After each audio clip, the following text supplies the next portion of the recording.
This is what my client would like for my model, these two windows with a mullion in between. This is what Vectorworks creates with the two windows, and it puts a wall in between. So how do we push that wall back? So I'm going to use a wall feature. Using a rectangle, I'm going to create a quick three-dimensional object. Then I'm going to select the wall as well, and then AEC, and I'm going to create a wall recess. Using the wall recess allows me to push that bit of wall back in, giving the client what they want. Sweet, look at that.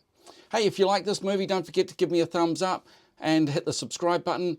Now, if you'd like to see an extended version of this movie, members on my YouTube channel have an extended movie they can watch, and if you belong to my website, you'll find tips and tricks on my website.